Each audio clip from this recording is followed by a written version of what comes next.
In this video, I'm going to show you how to set up a camera in AutoCAD. I'm in my model right now. It's a continuation of the Shadows and Light exercise. And what I'm going to do is I'm going to place a camera in one of the rooms. I've gone to the Render ribbon and I don't see the camera panel. If this is the case for you, you can right-click up here in the ribbon, Show Panels, and click on Camera. And here is the camera panel. You can also just type camera at the command line. So I'm going to click on Create Camera, and I'm going to be asked for two things. One is the camera position, and one is the target location.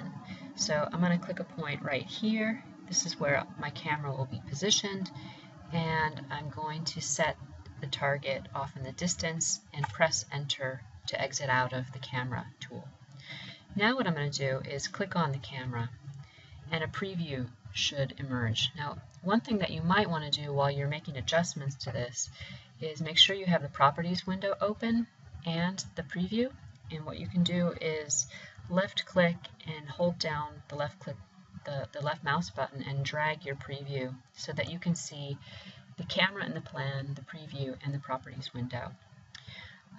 One thing that you can do from this window is change the visual style. So if you're seeing a hidden view, you could change it to conceptual and you'll get a better sense of what the camera view is going to look like.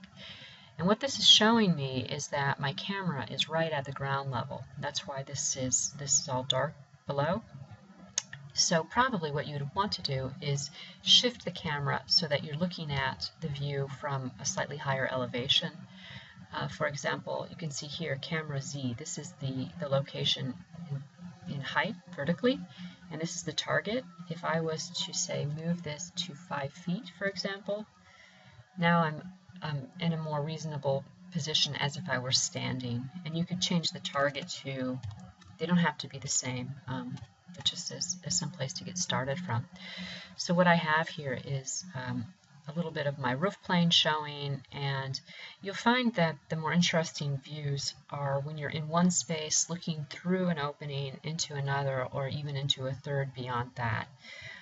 One thing that you can do is click on the camera target location and you can sort of shift it around a little bit to optimize the view. Other settings that you could change, the field of view, this is set to 40 degrees. If you were, say, to make that a little wider, you're going to see a little bit more in the view. I'm going to shift this back over a little bit. And you can play around with some of the other settings until you get the composition the way you would like it to be.